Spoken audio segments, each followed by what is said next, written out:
Several minutes of commercial-free football starts now. Here are the Purple Mortgage Guys.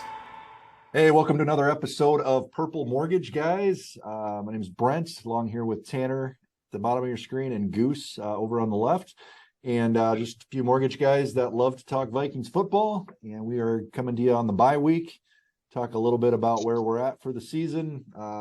Maybe some games to watch this weekend. And of course, our Tanner's tidbits and bold predictions again for the week. So you'll have to excuse my voice, fighting off a little bit of a cold here, but we're gonna power through it. And we're not taking a week off on the bye like the team is. So, guys, we'll jump right into it. 5-1 into the bye week. I don't think any of the three of us thought we would be 5-1 at this point. Got fortunate on a few games, played some backup quarterbacks, got some close wins that we came out ahead on.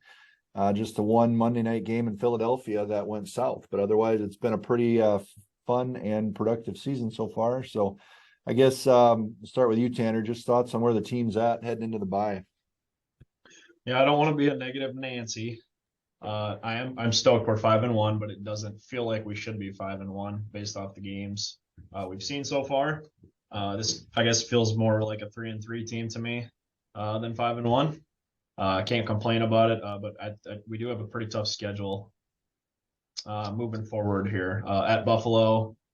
Playing a good Cowboys team at home, so that does benefit us having them at home. Bill Belichick is going to always bring a competitive Patriots team to the bank. Jets are playing well this year. Giants are playing well this year, and then we do have to go to Lambeau to close out the year.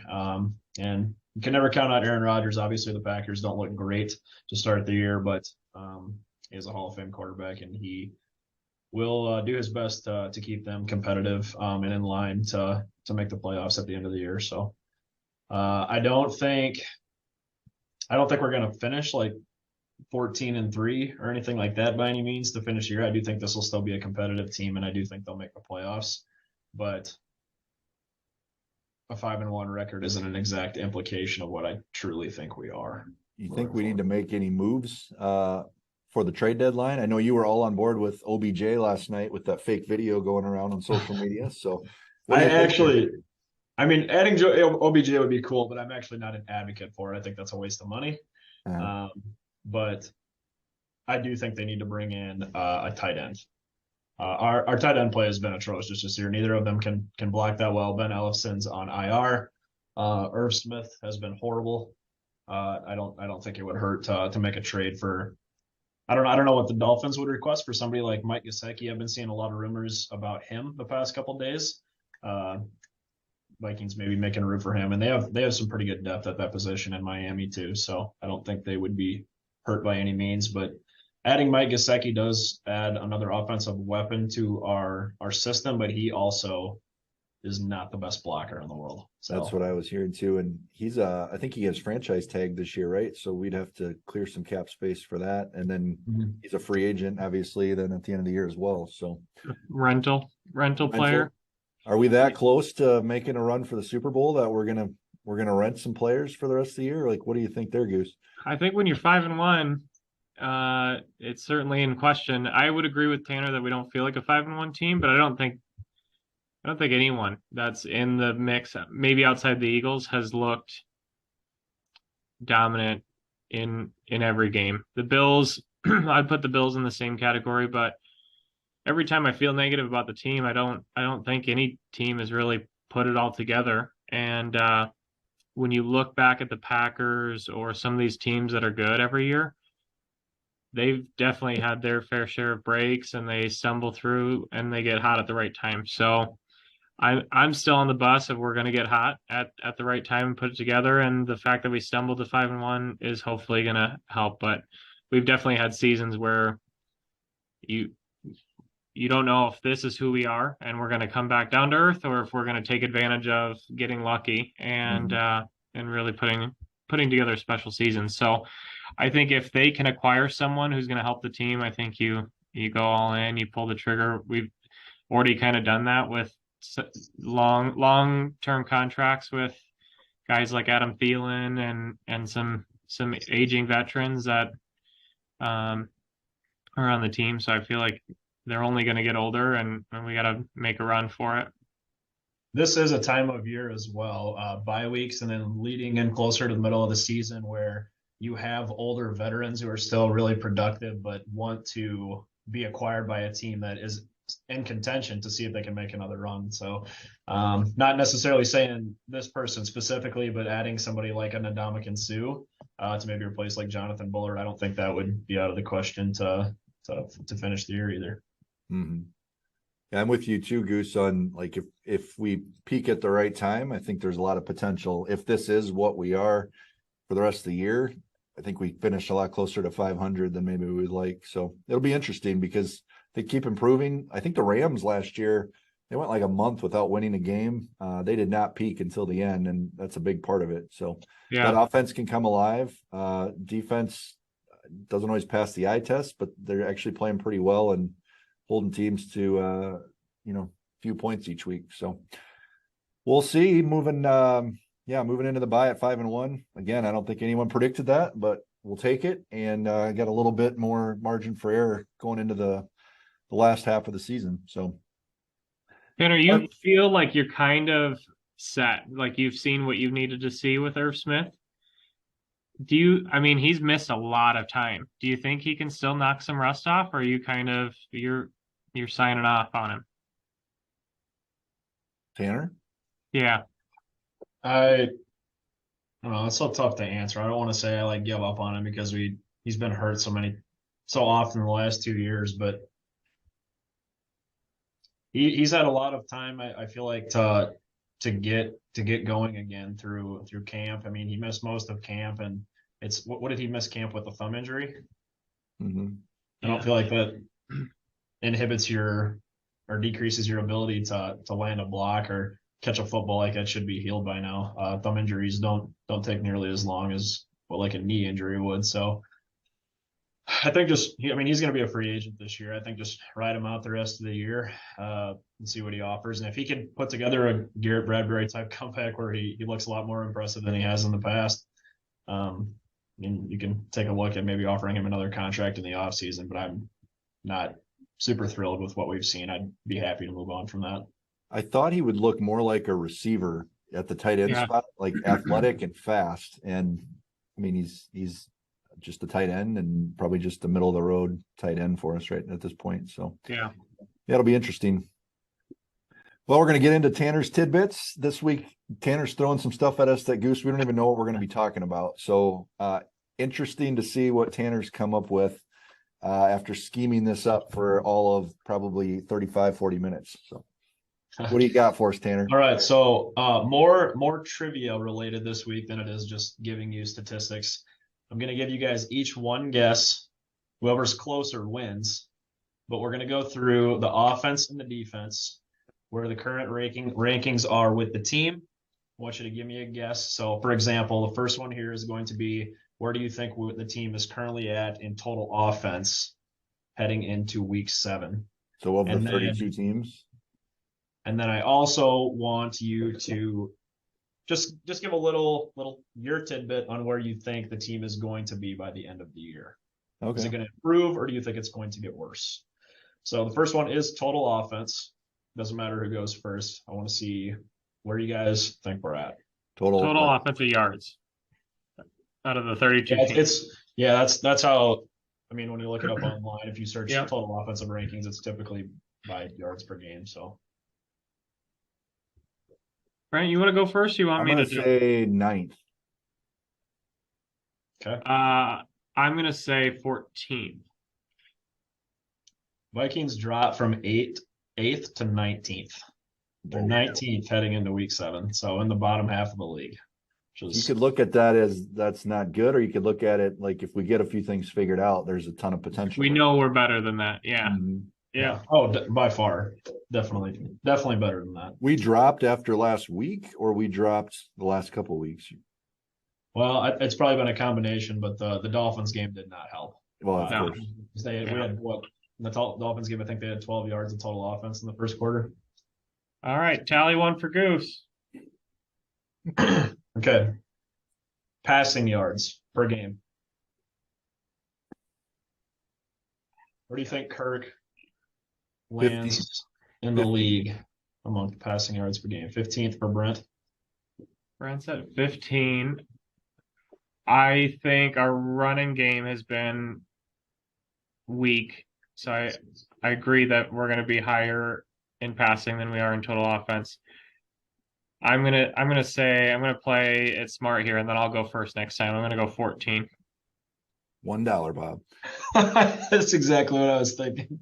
$1, Bob. 10th. They're 10th in the league in passing yards per game. So both of you are on the same page with that. All right, I'll go first on the next two. Rushing yards per game. This one kind of surprises me a little bit. 21. Okay. 19th. 23rd. So 23rd in yards per game as a team, but Dalvin Cook is 6th. 6th in the league in rushing yards. Really? So, That is shocking to me. I feel like there's not many workhorses left, which it doesn't feel like I've seen Madison on the field quite a bit this year, but last couple of games though, I mean, it's been like 3 yards a game, 12 yards a game. He's not really been involved. yeah, I think it's all, I mean, there's so many teams, like watching the Cardinals last night, they had 4 different running backs out there, and that's with James Conner injured, and the Niners have done that for years where they've got 3-4 guys that they cycle through the field. I think it's just so many teams have devalued the position, pick a bunch late in the draft and just use them all. For sure. Moving in the last offensive category, pass protection efficiency. I don't know how this is graded out by PFF, but pass protection efficiency. Pass protection efficiency. I'm going to go. Probably pressures and QB knockdowns is probably a combination. I'm going to go. Oh, I could be so wrong here, but I'm going to go 8. I'm going to go 4th. Wow, Brent, you like the offensive line.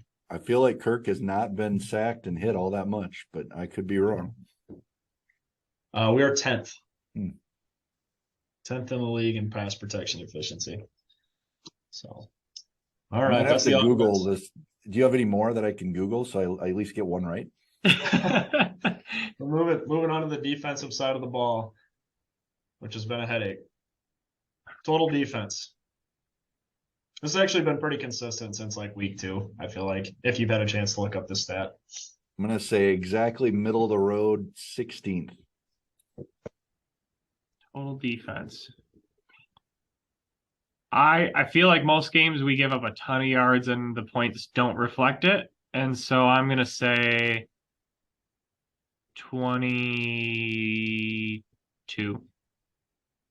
26.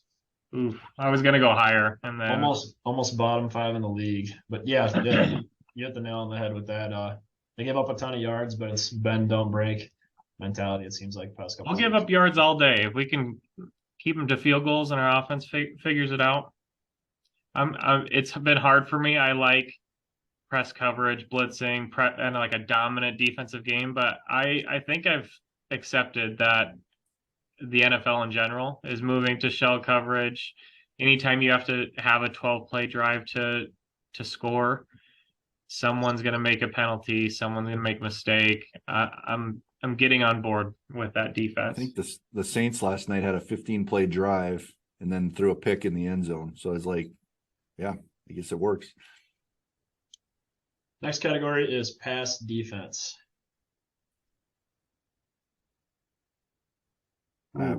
We got to be like 27th. Yeah. Gosh, I think you're right, Brent. I'm going to go 28. 28. That's a small window there that I'm trying to hit. Poor Brent. The Vikings are 29th. I'm out. Giving up 272 yards a game. Only the Titans, Falcons, and Steelers are worse. So not been great against the pass.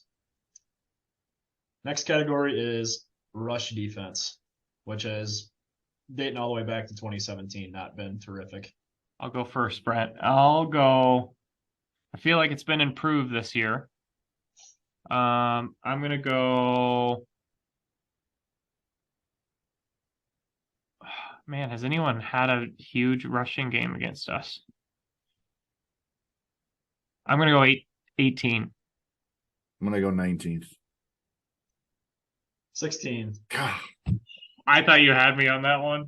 I really did. Very, very middle of the pack. Right in the smack dab middle there of the NFL in rushing yards per game. So that's an improvement based off what we've seen the past couple of years. I think they've been like almost bottom 5 in the league, I think. Has anyone gashed us? Now that I think about it, I don't remember anyone just running all over us. Packers in week 1, I wouldn't say they gashed us by any means, but they did have I think a pretty, and the Eagles, they both had pretty successful days on the ground. But other than that, I think the Vikings have done a pretty good job of holding running backs in check. So I remember you saying those for those 2 games, and I think not the Eagles. They could do whatever they wanted to, but the Packers just went away from the rush, and I don't know why they did. But I don't know. Like, I think their per carry number was good. I'm pulling it up now. Team stats. They ran for 111 yards, but it was on 18 attempts, so 6.2 a carry. Mm-hmm. The fact that there's not one person on the staff that goes, "Hey, Matt, we're running for 6 yards a carry. We should run it more," is beyond me how that happens in the NFL still. yeah. All right, guys. Last category here. my last Pass chance. rush efficiency. And I have to say, I'll give you a hint on this. This was not great, and I think Zadarius Smith kind of pushed us up the rankings here last week against Miami, because I think he had what did he have, 11 total pressures or All something? right, Yeah. I'm just gonna throw out 22nd. But Tanner, your hint is that we're higher than you think we should be. Yes. To me, yes. Brent, do you want to reconsider your No, guess? Goose, I don't want to reconsider. I just want to get this over with so we can move on. 14. We're top 10 in that category. We're 9th. You guys, you know what it is. Know what it is. It's October 21, Vikings history, 9 years ago. Not your Witnessed day. the Josh Freeman game. And I just replicated Josh Freeman by doing absolutely nothing right. Worst performance ever. 9 I years almost later. wish Griff was here. Your son Griff was here as a special guest today, so we could witness your atrocious performance. It was terrible. You know what? I'm going to go back, review the tape. We'll be better next week. Things are correctable. We're coming back again next week. Get a good week of preparation in, and we'll be back. So anything more on these Tanner tidbits? Else we're putting this one to bed. Oh, that's it for this week. Good. Put it to bed. There's your Tanner tidbits. Use it to impress your friends. Disassociate with me. Align yourself with Goose, and life will be good. So moving on, bold predictions. This is where I'm going to win all my money back, guys. Bold predictions. We like to usually predict the score, predict one thing about the game coming up. There's no game this weekend, of course. We're going to go ahead and make a prediction each of something around the league or Vikings related for the rest of the season. And we're also going to predict the 7 NFC teams that are going to make the playoffs this year, 2022. So Tanner, since Goose knows everything, we're going to let him start with one prediction, one bold prediction. One bold prediction.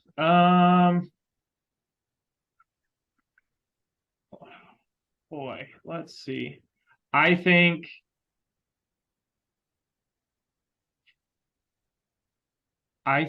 that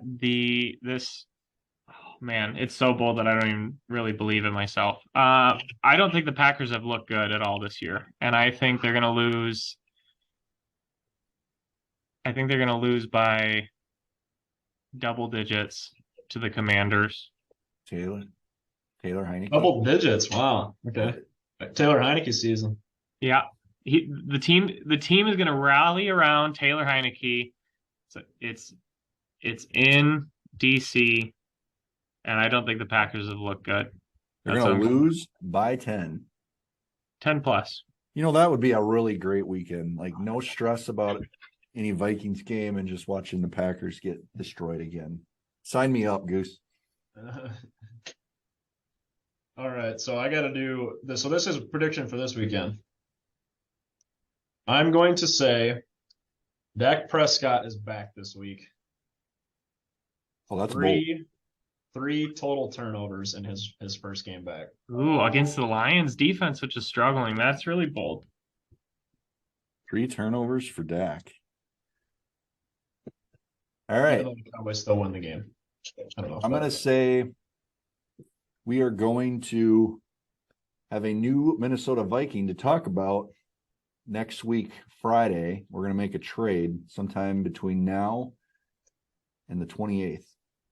Is this going to be another random practice squad signing from No. someone else's roster, or is this going to be This is going to be a trade that we are Starter?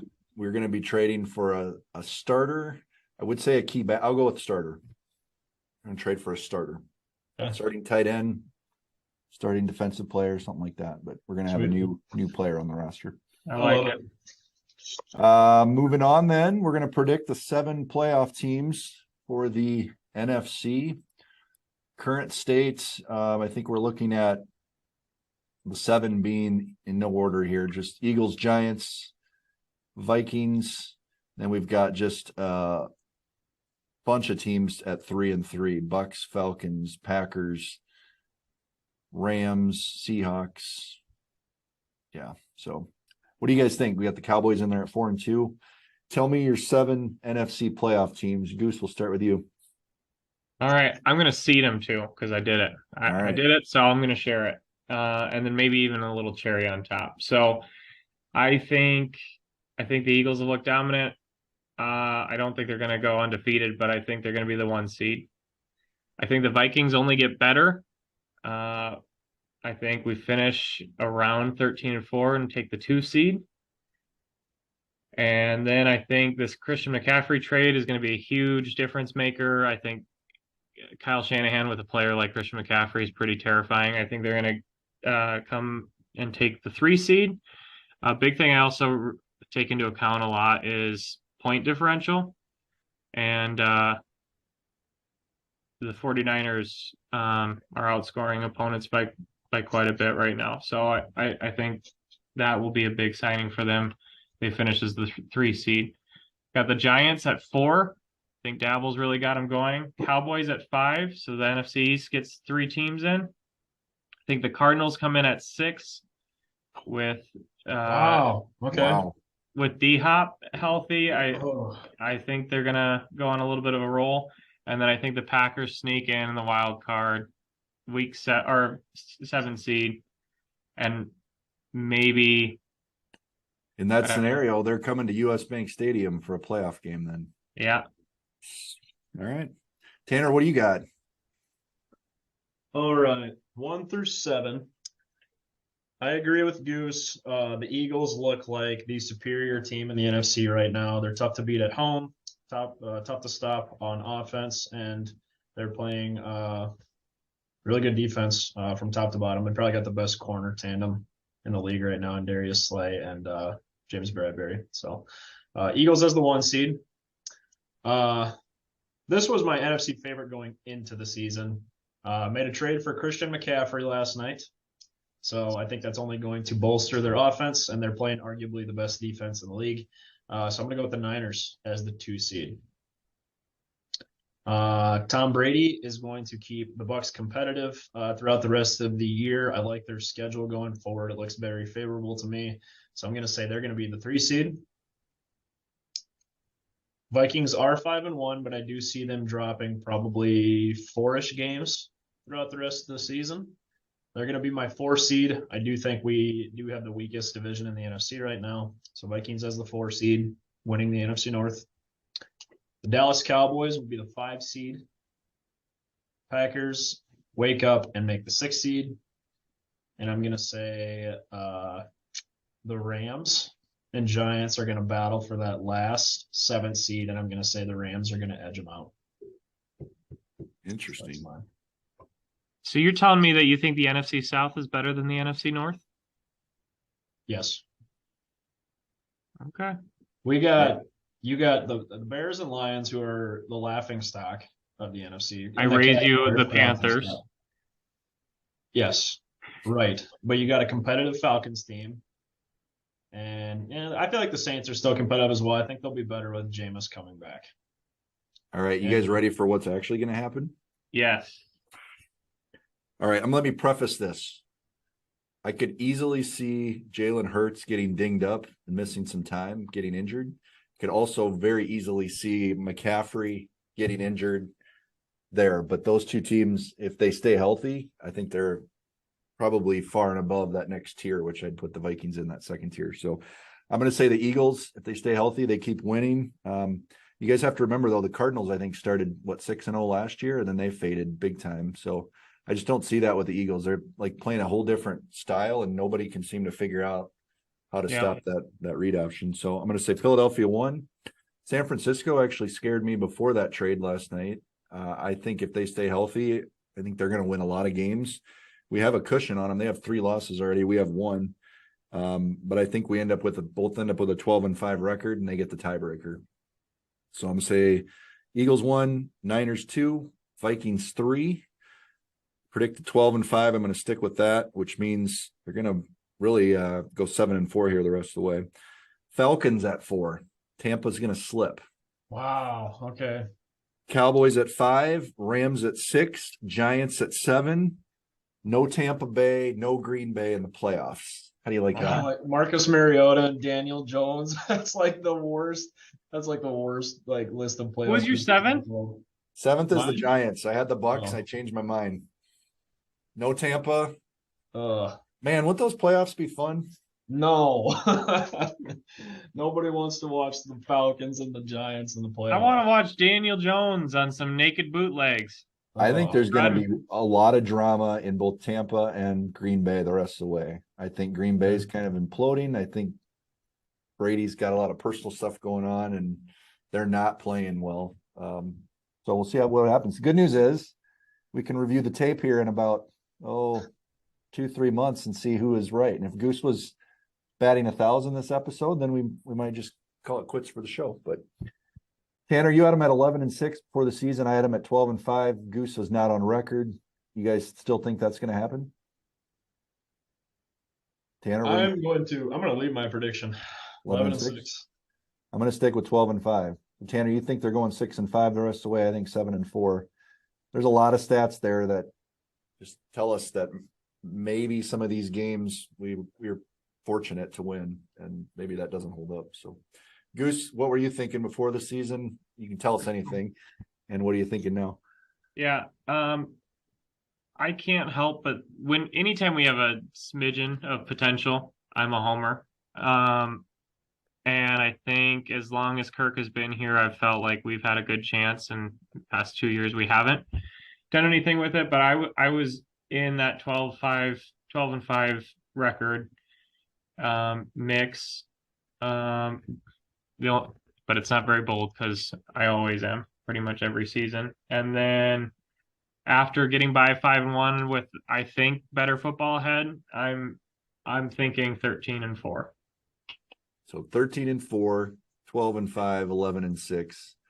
When you guys see those power rankings floating around and they have the Vikings at 4 or 5, I feel like that's not real. I feel like we're closer to 10. And I'm usually a Goose homer. So yeah, I think it's all about are we going to trend upwards or stay the same or even revert a little bit down. So it'll be interesting. A few games to watch this weekend with the Vikings off that could have playoff implications, I guess, going forward would be Niners Chiefs. I think anytime the Niners are playing and they can potentially lose, we probably want that to happen because I think the Niners are going to win a lot of games. Giants play the Jags, which Giants only have 1 loss as well. Packers, Commanders, of course, we always are rooting for the opposing team there. And then Lions, Cowboys could be interesting as well. So we'll see what happens. That wraps up an episode for this week. Just a reminder, a couple of or 3 Purple Mortgage guys would love to help you out if you're looking to purchase or refinance. Give these guys a call, and we will come to you again next week with more content. So have a great weekend, everybody.